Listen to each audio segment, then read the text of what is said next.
Evening and welcome to Poems On. I'm Al Basil, and this is the 9th show of the second season. The theme tonight is holidays and seasons. And my returning guest is Julie Kane, and my new guest is Ryan Wilson. So welcome to you two. Thanks.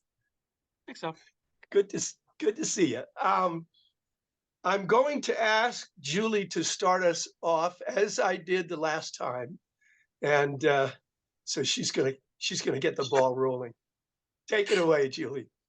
Thanks. Okay, I'm going to start out with a poem set on Christmas Eve, and it's actually based on a real news story I found about my third great grandparents in Ireland at the time of the famine. It's called Arson in Knockmey Lane, 24 December 1846. And I'll get a sip of water before I read. Okay. Who'd burn a family's house down Christmas Eve, the first year of the famine? Men he knew who shoveled dirt beside him, men who heaved great stones to lay the roadways, men aggrieved he'd given up his land to join their crew, the men who burned his house down Christmas Eve. Because he had a roof of sod and sheaves of straw, while they lay down in ditch or pew, they slunk up with a flaming torch and heaved. 6 children slumbering, their mother's sleeves caught fire as she pulled out the youngest, 2 weeks old and newly christened, Christmas Eve. That night, the county jail was full of thieves who'd stolen so they'd get a cell and soup. The workhouse doors were bolted. How to heave a baby in burned arms?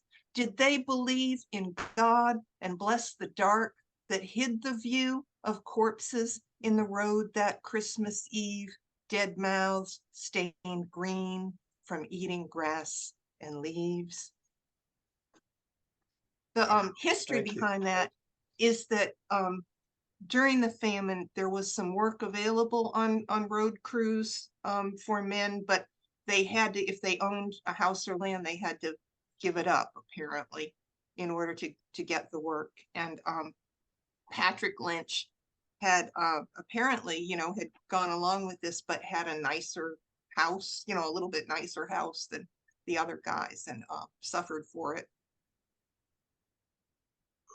Wow. So how would you give up your house in order to get the work? Yeah. I don't know. They were still in the house when it was burned, but maybe gave up the lease on it or something, or something like that, because or the land that went with it, something, something along those lines. Usually houses, came with a few acres. If you didn't have a substantial farm, at least you had a few acres for, little home garden patch. Wow. And how did you learn about this? I found it in a newspaper archive, doing research, like genealogy research. I actually have a genealogy degree from Boston University. I kind of do that on the side. But I couldn't believe it. They were my third great grandparents, and that's my second great grandfather who got, rescued, who'd just been baptized in the poem. And it, the newspaper article talked about, her arms getting burned, Mary's arms getting burned, and about, the reason why the house was burned down. It's really quite a find. So, Julie, if I'm not mistaken, is this the third poem in Mothers of Ireland? Wow, you have a good memory. Yeah, I think because there's the second and the third. I both have, as I recall, both have this image of during the famine, the people eating leaves, right? Yeah. And it's such a powerful image. I'm sure that's why it recurs as it resonates as the dehumanizing, the bestializing of the Irish under British rule.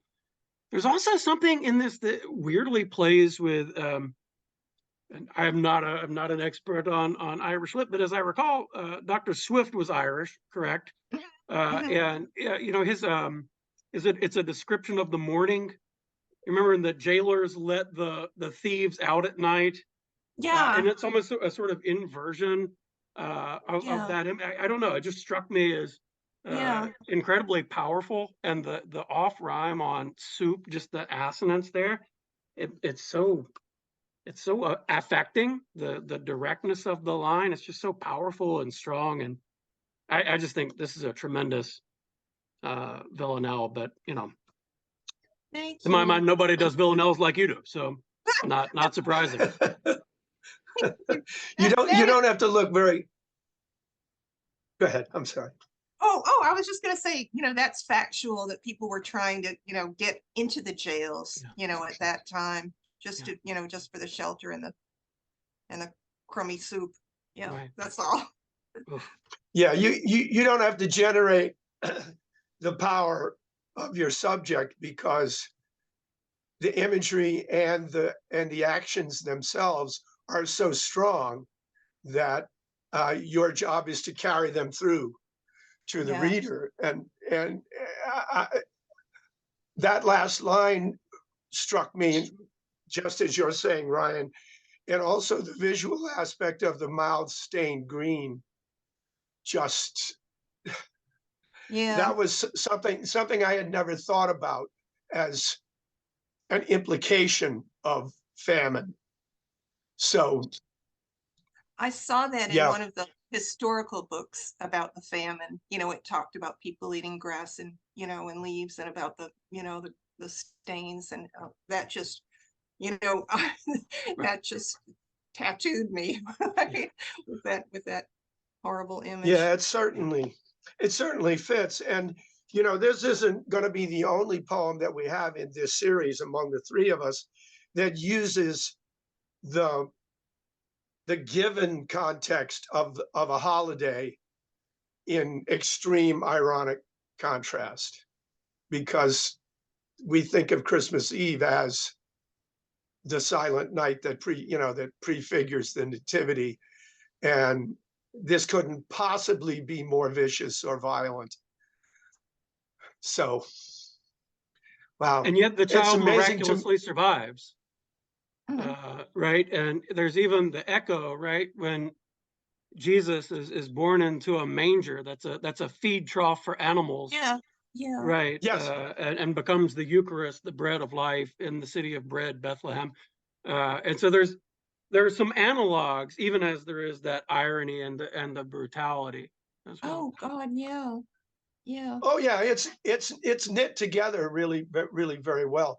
I wasn't positive myself when I read this who survived. If all six of the children survived, if certainly the one. Survive. Yeah, they all did survive. Yeah. Wow. But she had to grab the baby, who, you know, the only one who couldn't run out on his own, and apparently, you know, her arms got burned doing it. Wow. Well, thank you. This is a really strong way to start Oh, wait, you're gonna make me follow that? Oh no. Oh hell this yeah. is not gonna go well for me. No, that's because actually every one of Julie's poems, as I say, is a kind of a private reality in the context of a public setting. And so, yeah, I'm sticking you with following her, but on the other hand, it makes it easier for me to follow you. All right. So there's that. There's that.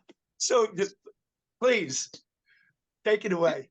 Is there a particular one I'm supposed to read, Al, or just any of them? Anything you like. Okay. So maybe I'll start with the winter poem that I shared with y'all from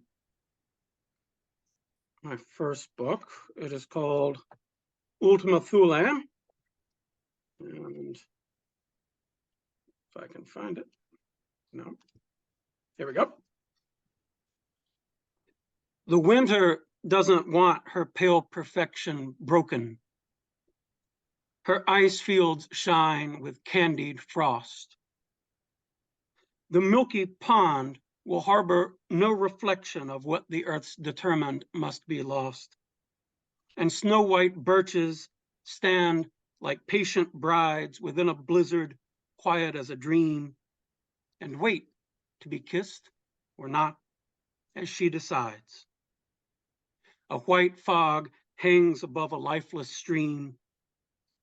Snow flurries lift and settle back like doves, while, given to her crystalline safekeeping, skeletal elms bow deeply in their groves. Life holds the ghostly posture of the sleeping, and the land grows silent, hushed by a snapping wind, sweet as the peace we're promised in the end. But underneath the snows that would erase a man's footstep or his trail of blood, with the worm, the maggot, and the snail, something horrible grows, something moving through the land and flooding buried things, like light, like sugar, budding in the raucous calls of the crows, enchanted with the music wolves make of the hunt, a darkness rising, merciless as love. Wow. Scary.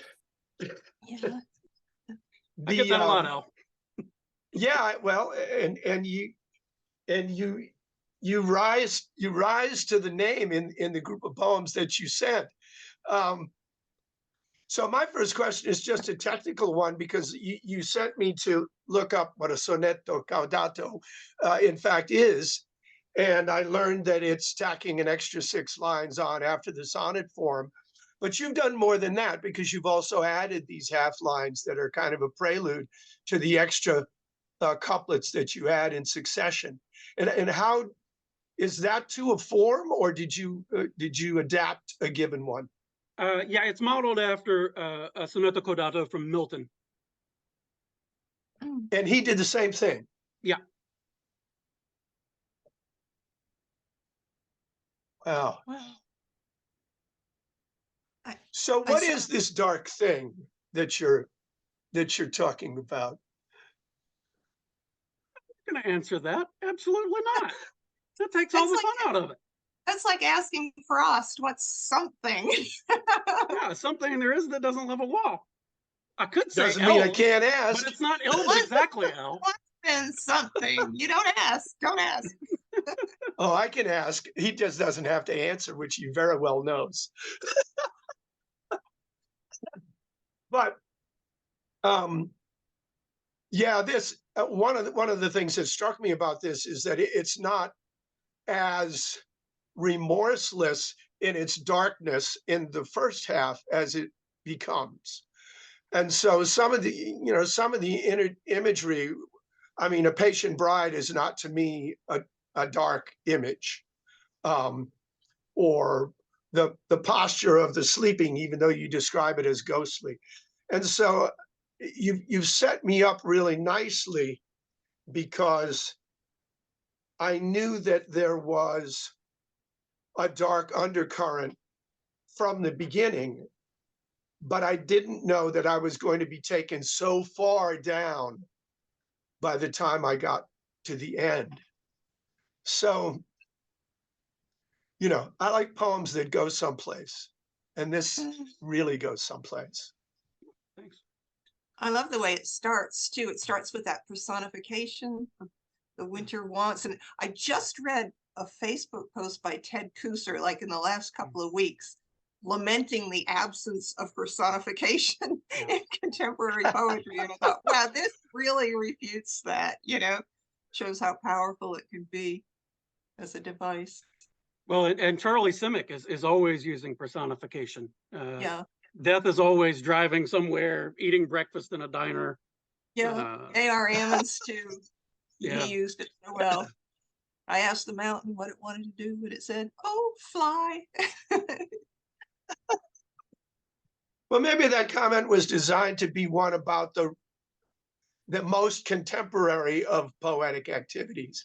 Maybe it's just something that we haven't seen all that much this year, or, well, actually the COVID years have definitely skewed the technical resources accessed by poets, I think, just because we've all been through and are still living in a dark time, different from the darkness of other times.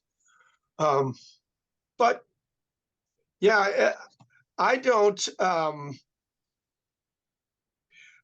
specifically personify winter in my poem, but it leans towards personifying it as a kind of a patriarchal presence. Maybe you can tell me what you think. I don't talk about it explicitly, but this is called The Passing of the Age of Giants, and it was written in the winter of 2014, 2015, which at least here in New England was marked by an extraordinarily long cold spell that lasted through a succession of great snowfalls, but was never punctuated by any kind of a thaw. So as a result, the snow just kept mounting higher and higher, and the ice kept freezing thicker and thicker. And it was an uncharacteristically long stretch that wasn't broken until the middle of March. And so this poem was written right near the end of March, The Passing of the Age of Giants. And the quote is from Villon, whom somebody in the panel here has translated. Where are the snows of yesteryear? The Passing of the Age of Giants. They hurry down, these modest flecks of wet and whiteness, wind directed to meander, then settle, soaked up instantly at touch of earth, already brimming with the winter melt. Some greet the grainy surface of the crusts remaining from the season past, to nestle with them for a moment only, distant relatives discovering each other before a parting merciless and final. Gale-driven snowfall and unbroken cold had locked the landscape underneath a mask that thickened with each application. Gusts had tarted up the drifts to an extreme. The depths erased the outlines on the ground in memory of other years alike. No slackening. Each week increased the grip with fresh attention. Nothing softened. Not a trickle from the tree-thick ice stalactites that poured from roofs and disappeared below into the man-high whiteness. Through 2 weeks ago, this winter's rain had held. But then it was deposed, and a slow thaw set in that's left us mired in wet, a few misshapen islands of old white scattered about. Now flakes lays slower, tentative and mild. They are as temporary as can be, these crystals, barely making it to earth. They'll blur no roof line, paint no branch today.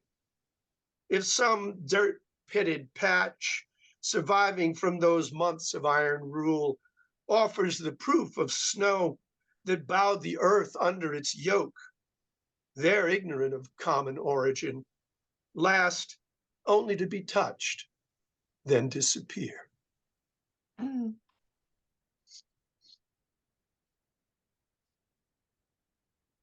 So, Julie, I know that you're very knowledgeable about Plath. I don't know how you feel about Ted Hughes' poems. This reminds me a lot of his poem from that first book, is it Hawk in the Rain? It's called October Dawn, and it starts with that image of the wine, and there's a sort of a little bit of freezing on the surface of the wine, and it ends up with, you know, this sort of Anglo-Saxon that comes to be at the center of Hughes, where winter sort of sets a spear in the ground, and there's an iron chain, and a mammoth appears out of nowhere.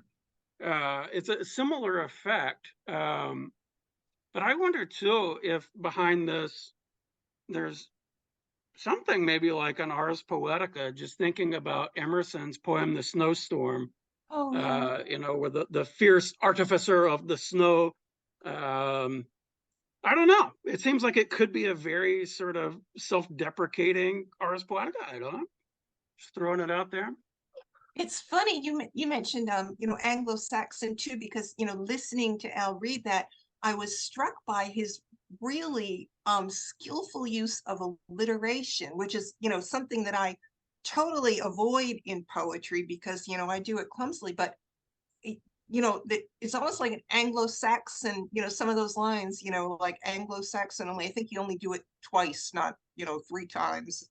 But the tree and trickle and many other lines have that alliteration far enough apart so it so it's just really delightful and not and not obtrusive. Is that conscious that you do it? Well, you know my background because I'm a musician. I'm always thinking about rhythm in metric terms, but I'm thinking about sound in melodic terms. And so I'll use alliteration that way, but more often I'll use assonance because with open vowel sounds, I can pitch them. A lot of times I'll take a line that repeats a similar vowel sound. And aside from the fact that it's the same vowel sound, when I read it, I'll pitch it at exactly the same pitch so that it's as though I'm treating it melodically, as though this is the same note. And I'm returning to this note because I want to trick the ear into thinking that it's hearing music by using as many musical qualities as I can. Wow. And so that's kind of the counterpoint to what's going on here, because so much of the poem is visual imagery, and so I like to accompany, if it's very visual, I like to load up on the sound side so that you're carried along through the images instead of so that you're not as aware of how much it depends on the visual imagery, if that makes sense.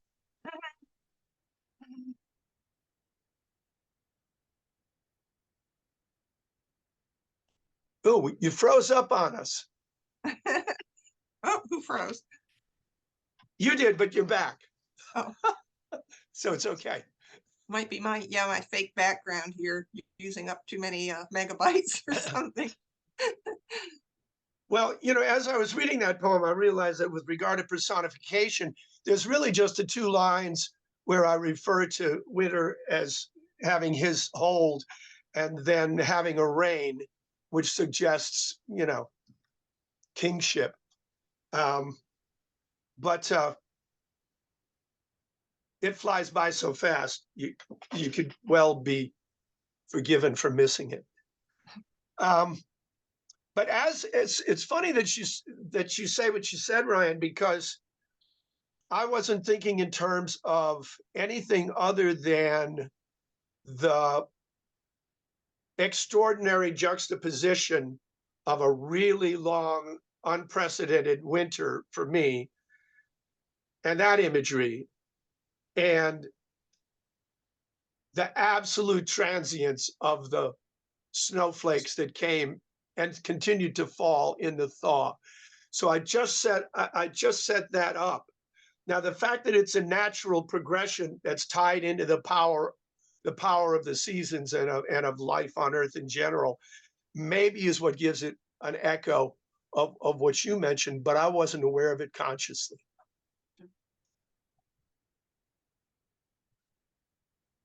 So yeah, I didn't sit down and say, well, I want to make a statement. What imagery could I use to make this statement? I have been freezing for 12 weeks in a row. And the house next to me had a downspout that had come loose. And so the snow piled about 2/3 of the way up to the roof line. That's how deep the snow was. It was literally 6 feet. And because the downspout didn't have a pipe, there was a column of ice that got thicker and thicker and thicker.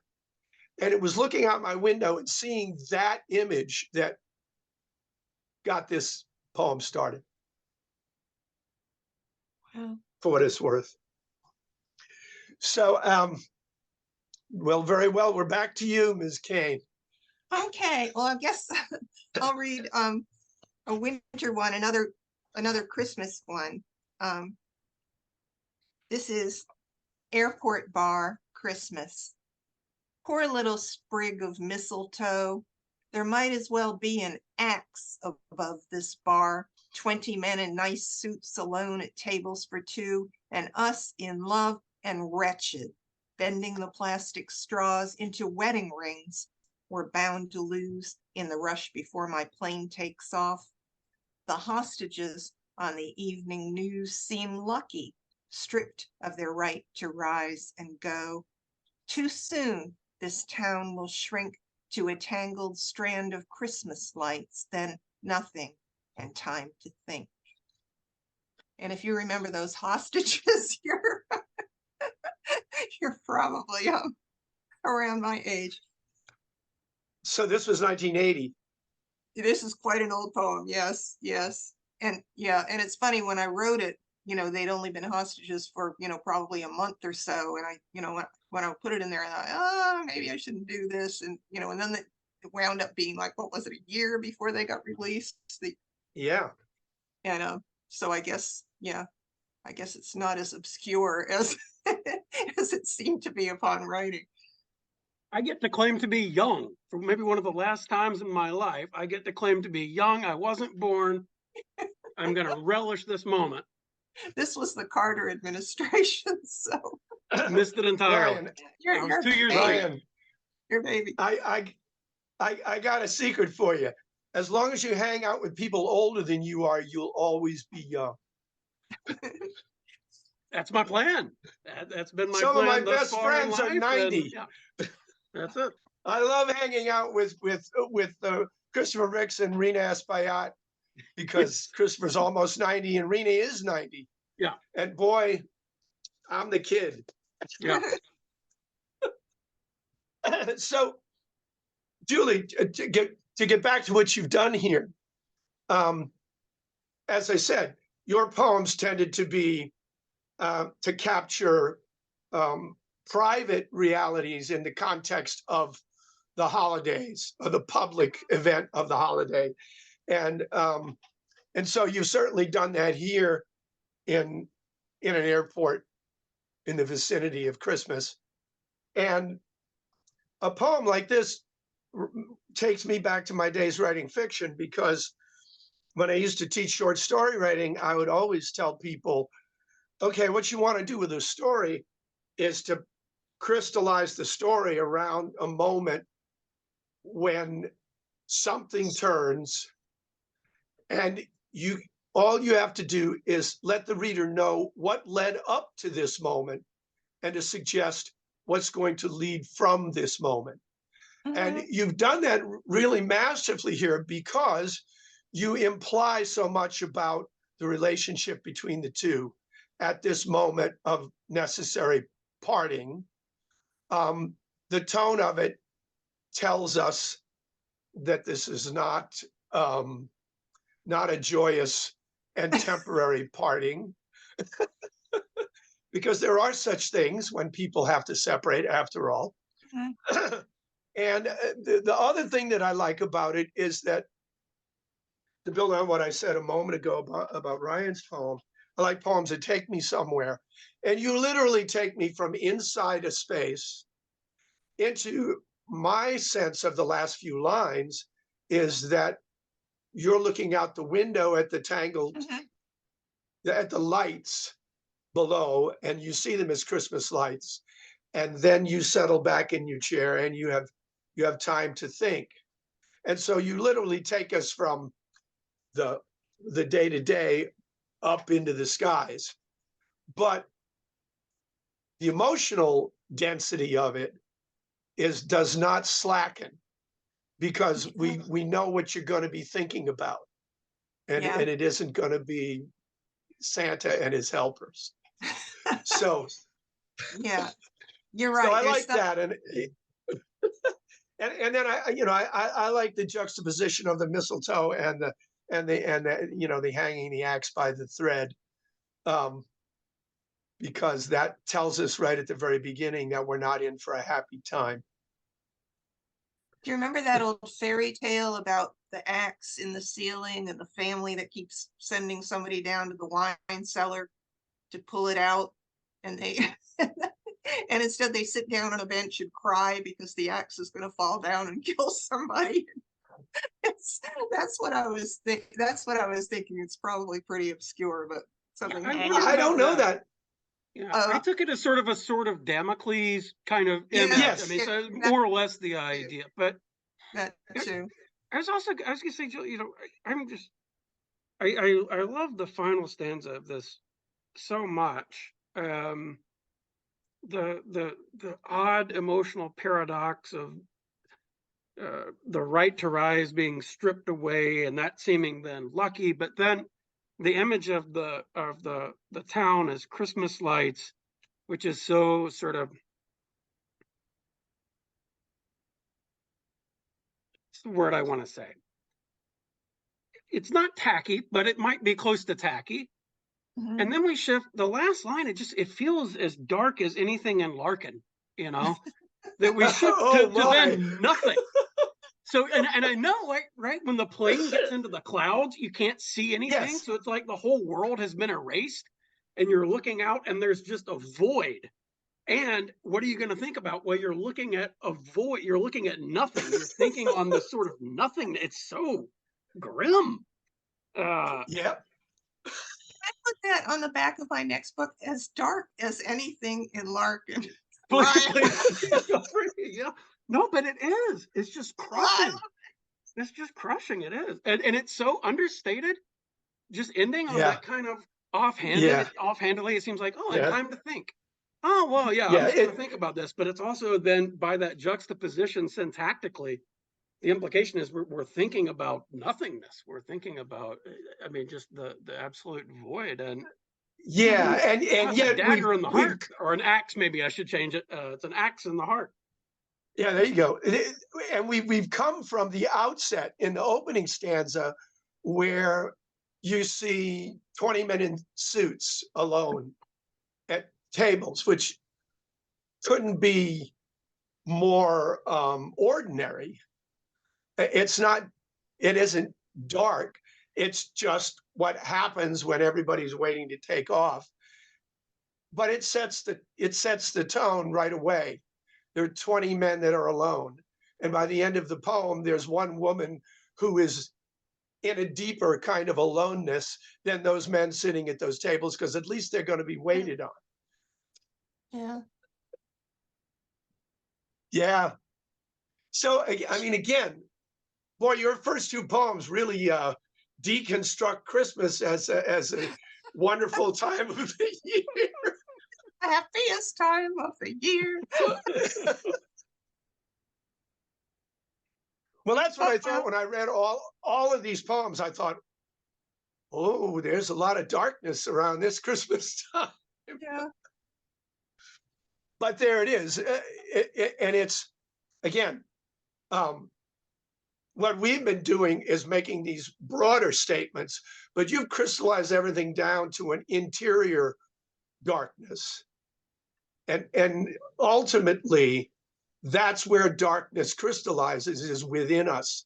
So no matter how depressing the outside world is, we feel it in here, and you bring it right in here where we feel it. So it has the same effect. It's just that the means used happen to be different. I like that. Darkness within us, darkness crystallizing. Well steal it if you like. Very good. Well, I'm sure you can pick one to follow this, Ryan.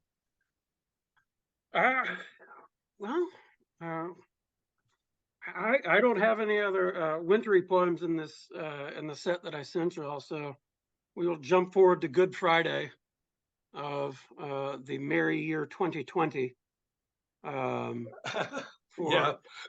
this poem, Wind Advisory, which will be in the next book. So Wind Advisory, Good Friday, 2020, Baltimore. Gray in a spitting snow, the castlework skyline of a deserted city looms. Snaggletooth maw of shadows. Nearby lurk the crooked rows of crumbling, weathered tombs. This day is one of high winds and disquiet. Like pendulums, suspension bridges swing as, with an oceanic boom, gusts riot through emptied streets. The winds and everything. Last year's leaves rise like ghosts from out the gutters, and in their fury dance phantasmal reels to the arrhythmic banging of our shutters and the bleak keening of the sirens' peals. The branches of long-standing oaks are broken. The trash cans topple, and their filth flocks through the air on nightmare's wings. The truths we've spoken in these cyclonic winds are whirled untrue. What we hide from ourselves always emerges. There is no cure known for this pestilence. Inside, we hear approaching dark storm surges, and doing nothing's now our one defense. The city sinks into a sea of doubt, divided like the halves of the Titanic. Everyone's power keeps on going out. The infected air's electrified with panic. In fear, some people fight and some retreat. But how to beat what we can't see is there? Drive far away. Death rides in the back seat. Stay home and hear death's footfalls on the stair. What separates the living and the dead is disappearing. May the darkness show again tonight the old stars overhead, though dogwood petals mingle now with snow.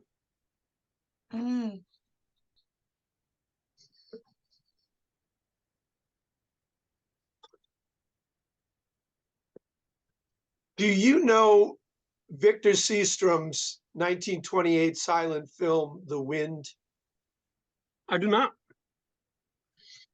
It stars Lillian Gish. Okay. It was her last feature film, the last silent film. She didn't make another feature film for many, many years. What distinguishes it is that it's a story of a young woman who goes from Virginia to West Texas on a train to live with her sister and her sister's husband because the family is broken up. And she comes to this place in West Texas, which is on this absolutely desolate, windswept landscape. And the wind never abates.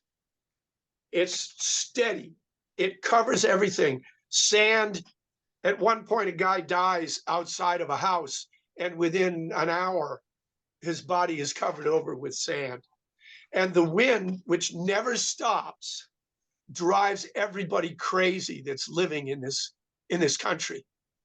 And so Lillian Gish plays a very excitable, kind of emotionally fragile person, and she can't take it. And it's a very powerful film. Your poem made me think of it because of the resources that you used to suggest the overpowering relentlessness of the wind, and its effect is so dense with imagery. And in this film, the only thing that suggests the wind is just, I don't even know if there was a sound on the soundtrack. It's a silent film. Is just the doors keep flying open and going shut, and things blow away.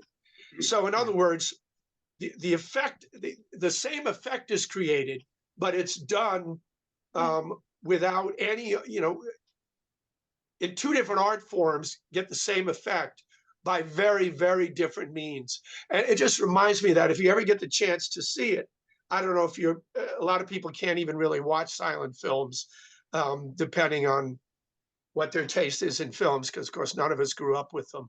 But it's a powerful film, and it says something about economy of means in terms of creating very powerful effects.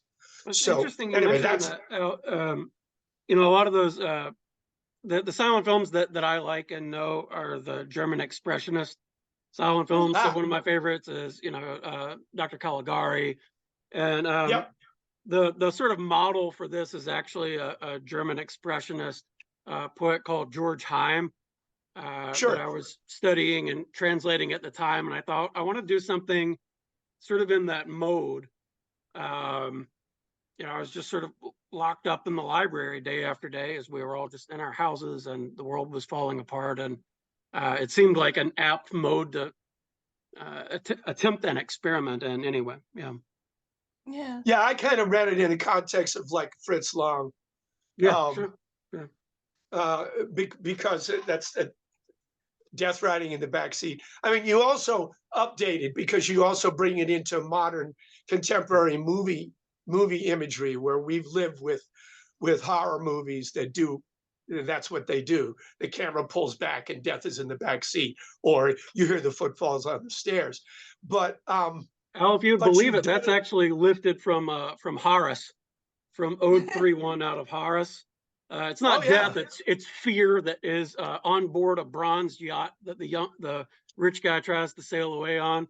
So yeah, I'm stealing a lot in this. I am definitely a thief. You've translated Horace, so yeah, you come by it honestly. Yeah. What I love about this, it's almost like an animist view of the universe. All these things in nature have agency and power, and are moving on their own. It's almost like a sort of child's perspective, but with this gorgeous language, this which children do not have. It's the two together, just combined to make powerful poems. Yeah, the language is really, really rich, and again, that's what struck me. That's what made me think of that film, because it's like this has everything and that has like nothing. But it wasn't until I got near the end that I wondered if there was a conscious link to the COVID situation, because you don't make it explicit in this poem, really. And I didn't think of it until we got to the comment about there's no cure for this pestilence, which at the time that you wrote this was a true statement. Not that we even now have a cure, but at least there wasn't even a treatment at Good Friday that year. Right. But did that condition your thinking, or were you consciously kind of writing in counterpoint to that, or was that part of your thinking? Well, I try to be indirect. And to dramatize, a good deal. I think when you go sort of directly at something, I often end up with just things that are banal and obvious. So I try to get to the point lackadaisically whenever possible. Yeah. Well, I mean, you were asking what is that's underneath the snows and Ultima Thule. I mean, it's the same sort of like let's not give all the fun away. There is plenty of mystery in your work, and I respect your right to preserve the mystery. That's a good part of the fun. But of course, part of the fun for me is trying trying to probe it a little. Of course. Well, okay, this got me thinking that this particular poem of mine might work well in tandem, partly because this poem was also written in 2020, in the year, that year of COVID. And it also alludes a little more directly. I'm not quite as subtle as you were, but it doesn't do it till I get to the end. And so I can perhaps be forgiven for that. This is called A Christmas Wind, and it was written on Christmas. I have maybe 10 or a dozen poems that I've written on the days that they celebrate. So I have a number of birthday poems that I wrote on the calendar birthday, and this one was written on Christmas of 2020. And the one I'm going to read last was written this last Christmas Eve. So what this proves is that I live alone and have time on my hands. So, A Christmas Wind, December 25th, 2020. A scouring wind bore down on Christmas Eve. Along with it, a penetrating rain. Tireless, they worked to scrub away the snow. By morning, we can see the earth again. All that the snow had hidden lies revealed. Sodden leaves and broken branches tell of how much seeming death inhabits winter, how complete the loss of all that fell. The earth and sky are mottled blacks and grays, the opposite of wished-for Christmas white. But it is fitting after such a year that merciless this scene assails our sight. Let this Christmas tell its story, bleak, of how the dead are everywhere we look. Better to see the evidence sketched in of nothing further written in the book. A mask of snow would only hide the truth, that though the drained out face of earth pretends an end to everything that's gone, from desolation, life will spring again. Don't be fooled by surfaces. Be patient. Look earth in the eyes. Though shut, they wait. A winter's death is only preparation. And dark no more than light predominates. This year, the human darkness is oppressive. Nature is troubled, and we no less so. All seems lost, but spring will keep its promise. As above, so let it be below.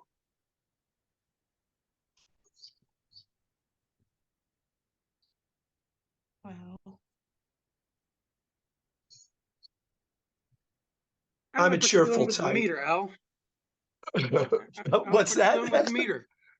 There are a couple of neat tricks in here. Neat little passages, I think. In the anti-penultimate stanza, an end to everything that's gone is a clear tetrameter in a poem using a pentameter. And it seems to leave us wanting something in the way that if there is an end to everything that's gone, then it leaves us wanting something. There's a lack of fulfillment. So that's a sort of mimetic embodiment. And then we have the second to last line, the penultimate line, all seems lost, but spring will keep its promise, which is a straightforward trochaic pentameter in an otherwise iambic poem. Yep. And I like that because it's sort of like, what Milton does in Paradise Lost with all those first position trochees. You start with a fall and it allows for the Felix Culpa and the redemption at the end. And here it all seems lost. So it's a falling meter, all those trochees. And of course, that's ironized by the sense of the line, spring will keep its promise. There will be the rising, there will be the new life. And that comes through with the acephalic final line, as above, so let it be below. I just think it's really, really cleverly done, metrically. And it sounds really good when you read it. Yeah. Well, thank you. I'm sorry. Go ahead, Julie. Oh, I was gonna say, is that the musician in you too? The downbeat, all those trochees coming in. Yeah. Well, I do have a real penchant for headless iambic lines, and most of the time I use them to follow iambic lines that end on a weak stress, so that when I read past the line ending, in a way, I'm preserving the smallest unit of the meter. I mean, I'm still going weak stress to strong stress to start the next line. So it creates what for me is a more of a rolling effect that I always accentuate when I read out loud. And as I say over and over and over again, for me, the words on the page are a lot like a piece of printed sheet music. The instructions are there, but you've got to hear it brought to life, because there are things on the page that you wouldn't necessarily hear, depending upon what kind of eye reader you are. If you're an ear reader, you pick up things that an eye reader might not. So, yeah, that's another way of saying it is that you start with a trochee, and sometimes I do that. But a lot of times I just chop off the weak stress at the beginning of the line. Right, Get like my in the four last strong line. stresses. Yeah, the last line, the Yeah. acephalic or headless line. Yeah. Yeah, there you go, as above. Yeah, and then again, spring will keep its promise. That's where I'm doing it, where the second syllable in promise sets up. Yeah, I like that word, acephalic. It's a fancy way of saying headless. It is. It's just a Greek way of headless. Exactly right. Yeah. But given your penchant for imagery, I would assume that you would like the word headless better. Maybe. Headless, It isn't I the don't know. It seems too violent. It seems it's too close to mindless. It's too close to, like the headless horseman, someone who has been demented, unminded, and yeah. So it's a little more antiseptic, but I like acephalic. Yeah. Yeah, I just think of the Green Knight, and I go, yeah, sure. Yeah, that's fair. So anyway, well, very good. Thank you for such patient suffering of my doings here. So Julie, Yeah. number 3. Okay, I was hearing a lot of masks and surfaces and death in that last one, and I think my Halloween on the Nile might follow that one. Yeah, with the masks, and it's set across from the Valley of the Dead in Egypt. Halloween on the Nile. Off Luxor on a ship, I watched the English waltz in stolen sheets and tablecloths. You would have thought a meeting of the Arab League was taking place. No ice for drinks. Date palms swayed along the shore. My party favor, a camel doll, leaked sawdust from its saddle sores. Back at home, it was afternoon. My boyfriend would be getting up, checking the mail for news of me, pouring a shot in a coffee cup, thinking about the costume ball that evening, how his tennis shoes would look with glitter on the toes. Best go out for Elmer's glue.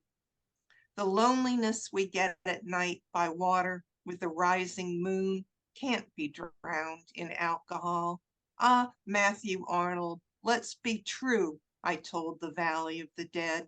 The tall Egyptian steward laughed and kept on asking me to dance, liking my pretty Irish mask.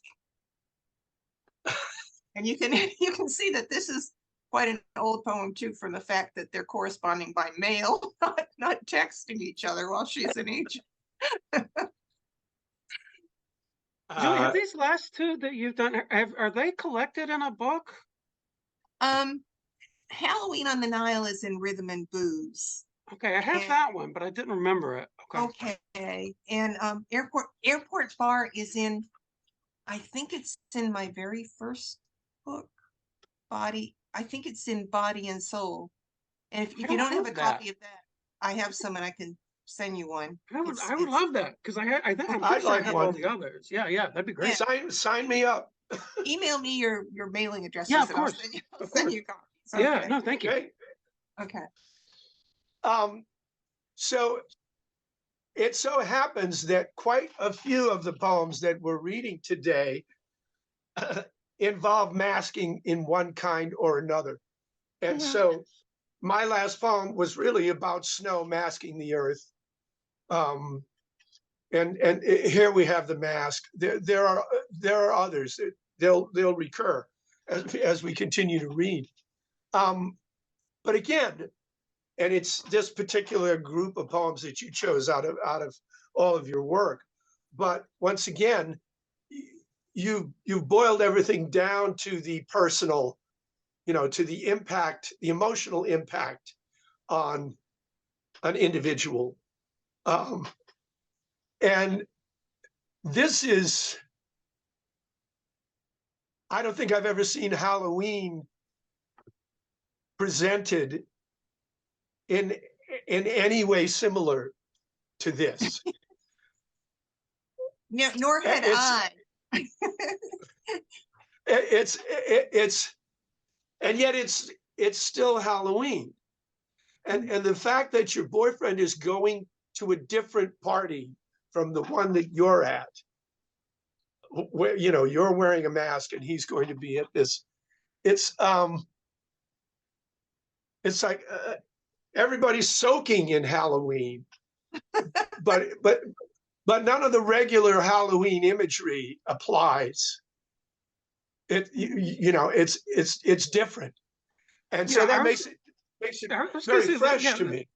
The dislocation, right? I mean, first that we're on the Nile, but then they're the English who are there, and they have stolen sheets and tablecloths, and I get a sense they don't come off very, very well quite often in your poems, Julie. The English, a lot of stealing.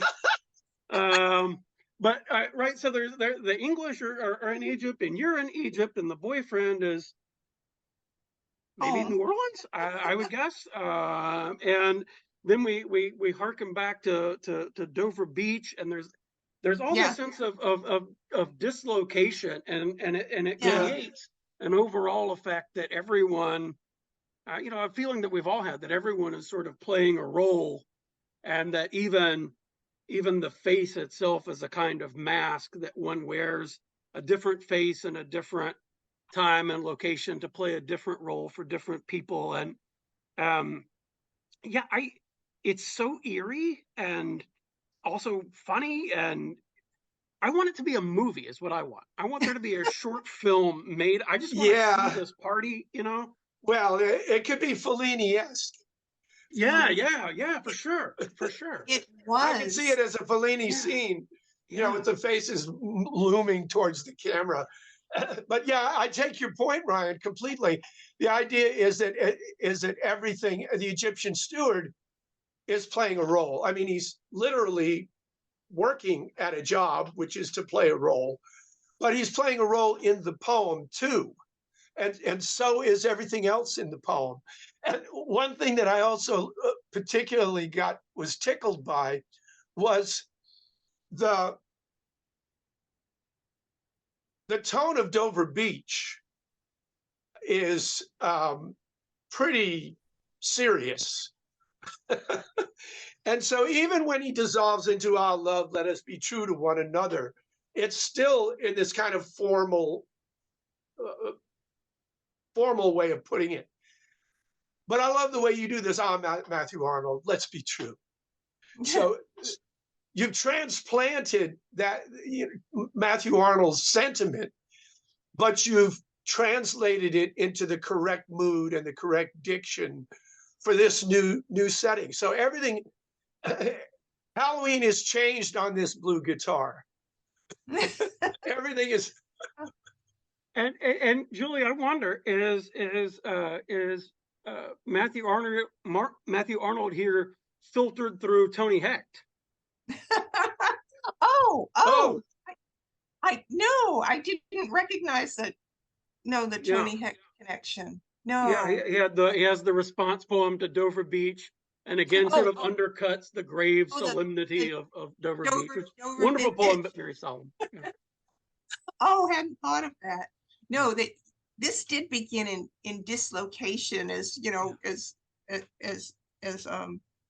you pointed out. But I was literally on a boat in Egypt on Halloween, tied up at a dock, and next to us was a boat of British tourists who had, you know, taken their sheets and tablecloths and costumed as Arabs. You know, they were dancing and partying, and I think we were invited to go on their boat, but nobody wanted to. It was just so Hard creepy.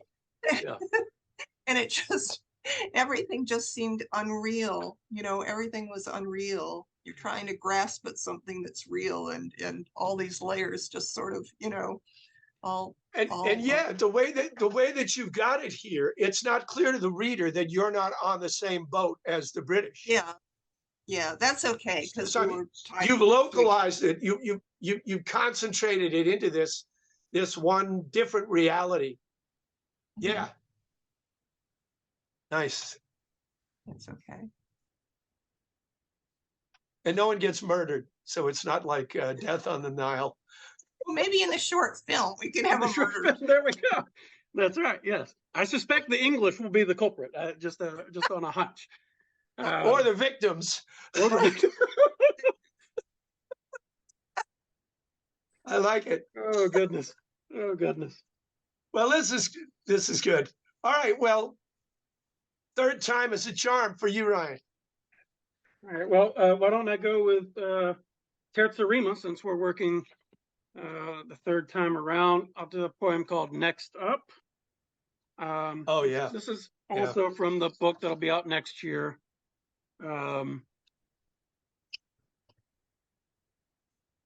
So I normally don't introduce poems very much. I'll just say a word here. You can't tell on Zoom, but y'all both know that I am not a small man. I was never small. I was always the big kid, you know.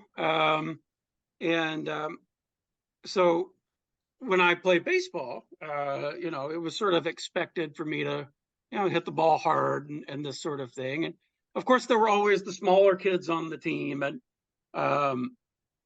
you know, and people would not expect them to hit the ball hard. And this is a poem about a friend of mine who was very, very small for our age and managed to hit a home run in Little League, which was then such a big deal. You were the king of the world when you hit a home run in Little League. For a day, everyone at the whole ballpark, you were the hero. I mean, it was the bee's knees. So it's about my buddy Jay Mills. Next up. 1,000 miles and 15 years away from you. Light years, it seems. Before my class starts, one gusty early April day, I watch the phalanxes of students pass, hurrying through spectral clouds of their hot breaths. Some slapping fives, some reveling in crass jokes, others shouting out youth's shibboleths. Passionate, awkward, silly, as we were. They rush to kill exams and to their deaths the way that people do. Days, weeks, months blur. Hours chase each other round and round the clock, and years thumb through a lifetime's calendar like an old Yellow Pages, just to chuck it out. Someday, these students may be feeling what I do now, that mere survival's luck. Watching the year's first cherry blossoms reeling through the spring's glacial air, pale galaxies, revolutions, and fast forward. Huge gusts wheeling phantom flotillas into maelstrom seas. Not everyone has had the luck I've had. I see you and your friends, the fake IDs I got you, and you wanted them so bad. Lord, you were proud and happy with your beer at 18. And I see your tough guy dad weeping beside your coffin the next year. I glimpse us playing catch, just little kids, wincing. Saturday's brush-stroked sky sincere. Or racing through the twilight katydids pulsing, or stealing off into the woods to smoke and brag. Whatever age forbids, we sprinted after, like Earth's only goods. So young, we dreamed only of being older. While your dad, a good man, roofed our neighborhoods, we couldn't warm to homes where hopes grew colder with comfort. Friend, you've won the last of races. Kids older than you ever were now shoulder fashionable burdens. Blossoms in our faces, like ghostly avalanches, are cascading. And there you are, you're 12, circling the bases as fast as possible, the bright ball fading out of blue sky into dark trees, like some untutored sun, which seeks out its own shading. Crowd roaring in the moment's astrodome. Brief hero, sunlight's warmth against your neck. Spring's blossoms fall. It's summer. You cross home and reach out for me where I stand on deck. Oh, beautiful. So that's in memory of my buddy Jay Mills, who passed 20 years ago this year. Oh, Yeah, it's a wonderful memorial. I particularly like the way you've inverted the normal use of the imagery of spring, of the cherry blossoms, which we always take as the beginning of something. Warmer weather on the way, spring has arrived, winter is over. But you make something different of it. You make something of the transitory nature of the blossoms. And we feel the coldness of what leads up to them. So it makes it for me, it makes it a very fitting image for someone who blossomed and passed almost immediately upon blossoming. I like the way that cuts against my expectations of how the imagery is going to be employed. I appreciate that because it shows a deeper truth about what is also true, and is also true more deeply about the nature of spring, that it is simultaneously a rebirth and a death. Yeah, I don't want to undercut my poem by saying a better poem, but Hausman's famous loveliest of trees, the cherry now is hung with bloom along the bough and stands about the woodland ride, wearing white for Eastertide. Now of my 30 years and 10, 20 will not come again, and take from 70 springs a score, it only leaves me 50 more. And since to look at things in bloom 50 springs are little room, about the woodland I will go to see the cherry hung with snow. Yeah. Yeah. And echoes to an athlete dying young in there too. Yep. Really, it's not easy. It's not easy to write about these things. Partly because it's been done by so many other people and often so well. But the baseball context of it also spoke very strongly to me because I've been in both those situations.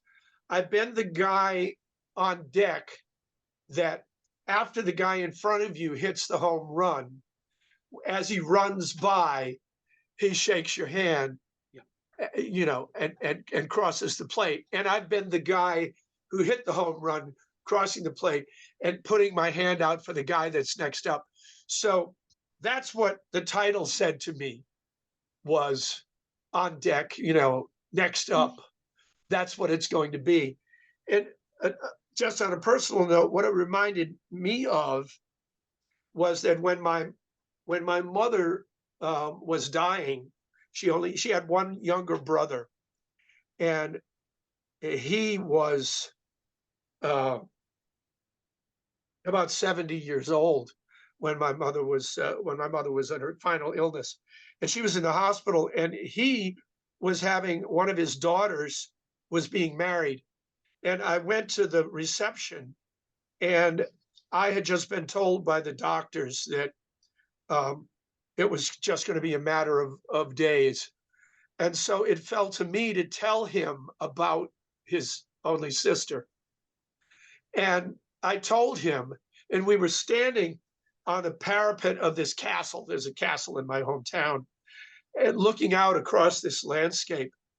And he kind of took in what I told him, and he paused and he said, and he turned to me and he said, "Well, we're on the front line now."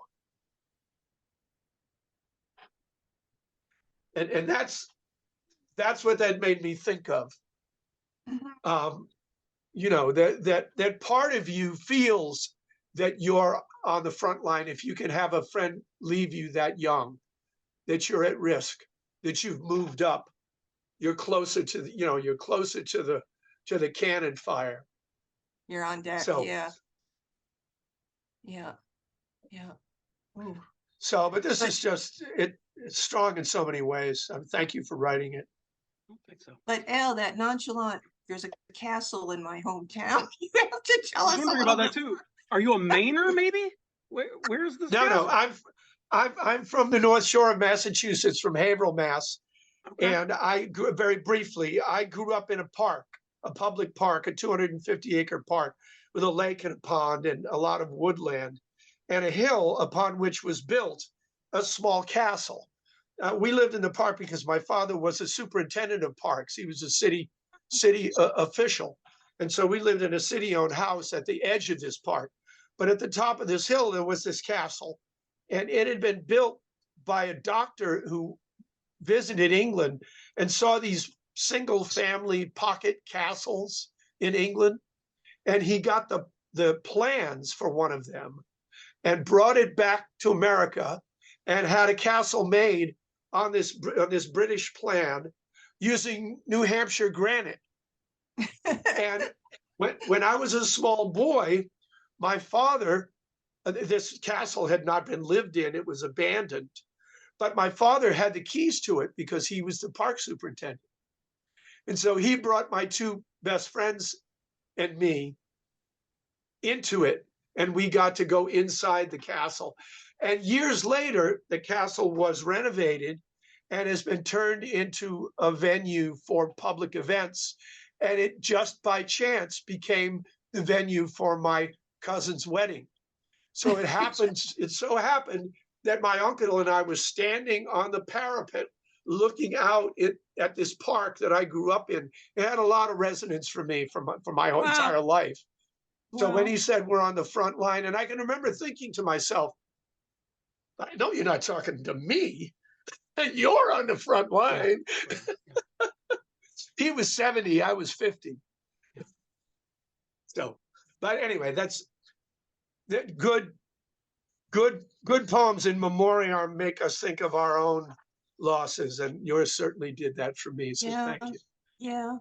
Powerful poem. I think so. Yeah. Wow. Well, I can't follow that with anything similar, at least not, and keep to the theme of holidays and seasons. So I'm going to keep to the theme of holidays and seasons and read a poem that I wrote on the summer solstice in 2019. So this was, it's called Solstice Song, June 21st, 2019. And what occasioned the writing of the poem was the sense that I always get, and that I think a lot of other people get, that when both solstices, that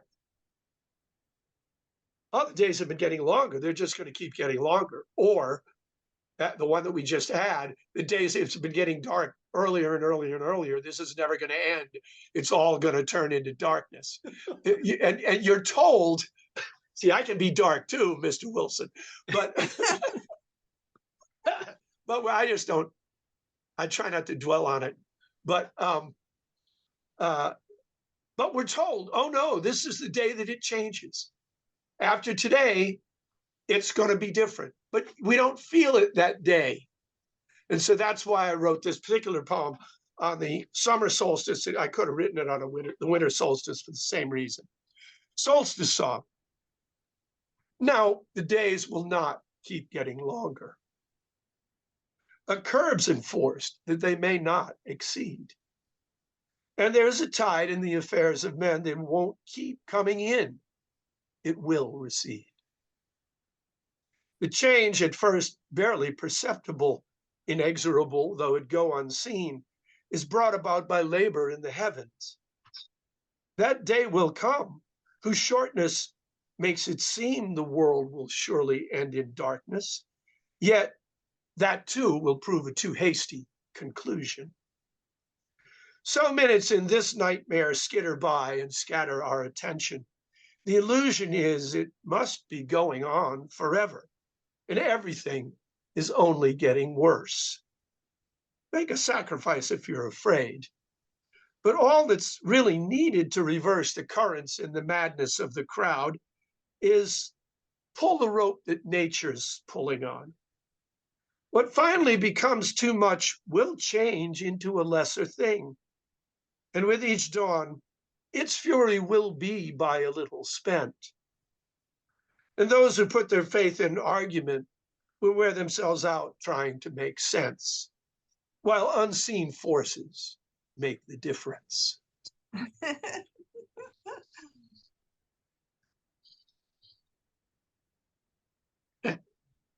Yeah.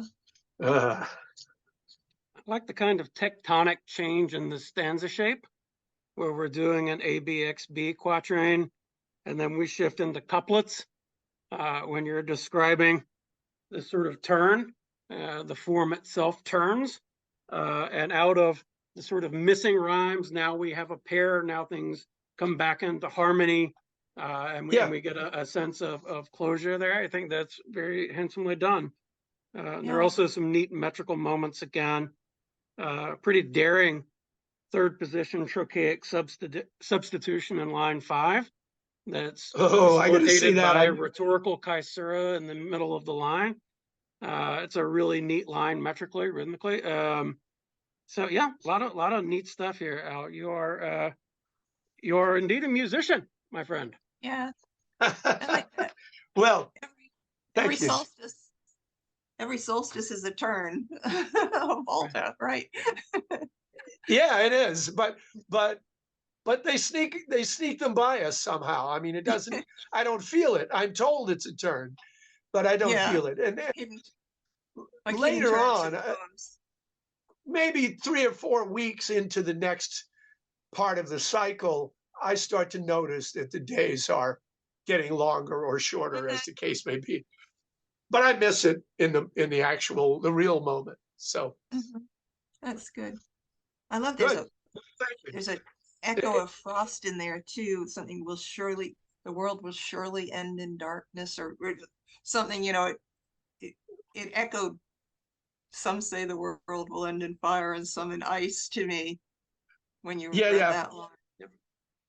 Well, I make no apologies for being heavily influenced by Frost. Oh yeah. When I've said this, and I said this in other episodes of the show, but I'll apologize to you, Ryan, for being so much older than you are.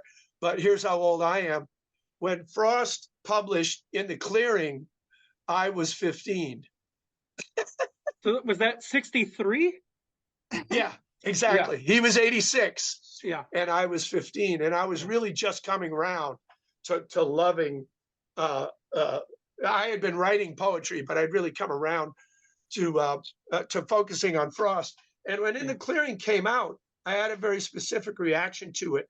And it was, this guy's 86 and he's still doing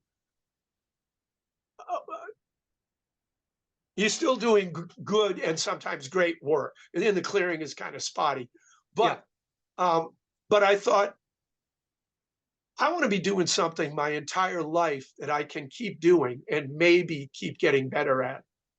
And to go back to our metaphor, baseball metaphor, playing center field was not going to be that for me. I played center field until I was about 47 or 8, but I wasn't better at it than I had been when I was 27 or 8. Yeah, probably not. Yeah. That hill was, So, you hit that peak a little earlier in life. Yeah.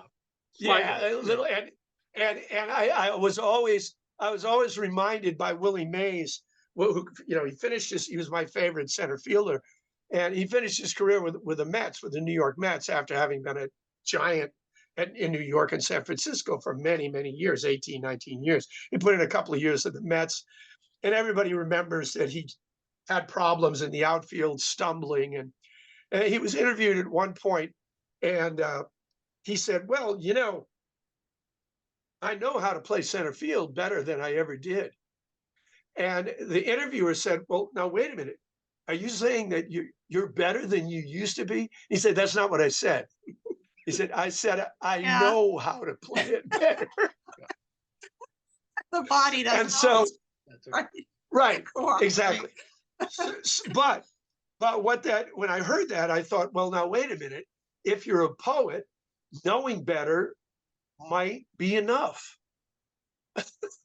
So I actually consciously made a decision that this is something that I wanted to do throughout my life, because I had a chance to keep doing it and stay myself in a way that when you're an athlete, you can't. So that's what In the Clearing did for me. But it's astonishing that we were alive at the same time. Maybe.